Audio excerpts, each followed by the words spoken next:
Herkese merhaba arkadaşlar. Türkmen olan YouTube kanalıma hoş geldiniz. Bugün sizlerle birlikte gölün altında bir kadını öldürerek ayağına taş bağlayıp şeye koymuşlar.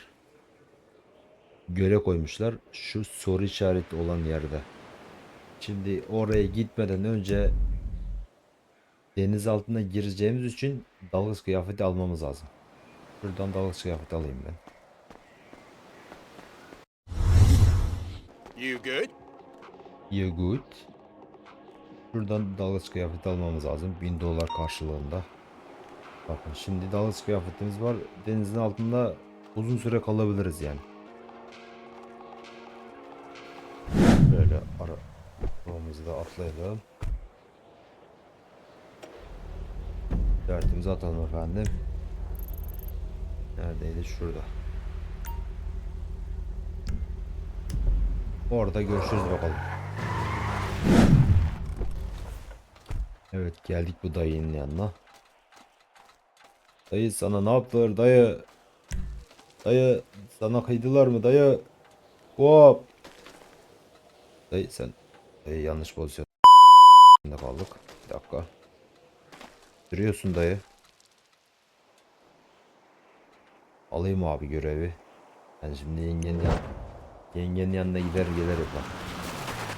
Sen rahat ol. Bu arkadaş da görev yapmaya geldi herhalde ki.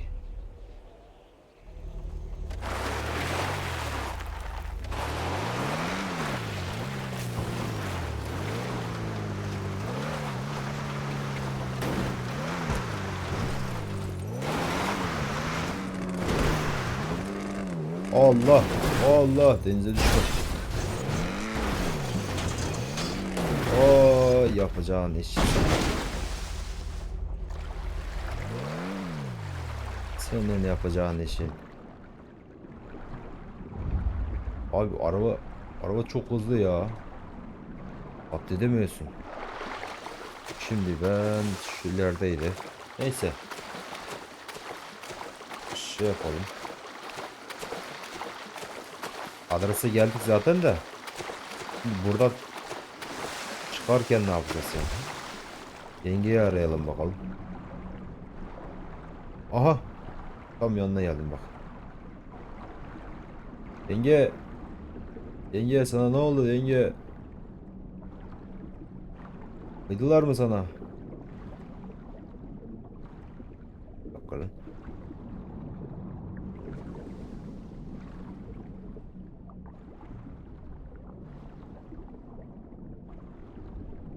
Yengeye bak.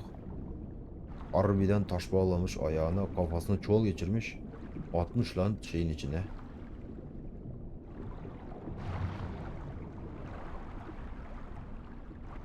Ne bu?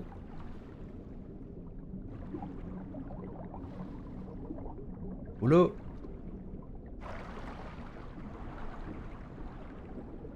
Ananı sikeyim. Şey dedim la. Bir an şey çıktı. Bu kadın suyun üstüne çıktı zannettim de. Bu az önceki arkadaş herhalde. Bakayım ben.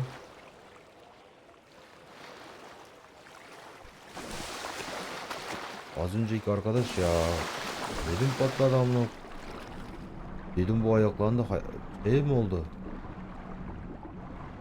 Yürümeye mi başladı? Arkadaşlar bu kadın işte. Böyle kocasından bir abi durursan amına tiktiğimi karaktere. Kocasından intikam almak için böyle bir şey yapmışlar işte. Abi bu kadın. Kafasına çuval geçirmiş abi. Ayağına taşı da taş mı lan betonu beton dökmüş. Amına siktiğimin adamlar. Betonu dökmüş atmış suyun içine. Şimdi bunun bir dakika. Şimdi bunun yanına gelirseniz böyle.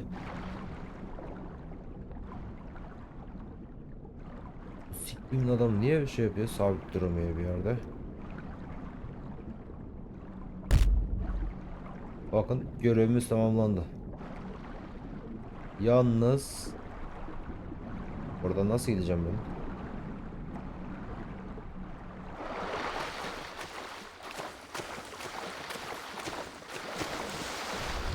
Arkadaşlar bu siktiğimin adamı da çıkmıyor buradan ya.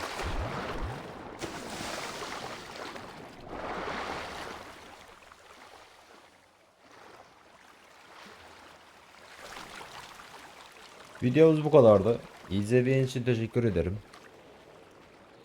Yorum ve beğeni atarsanız çok güzel olur.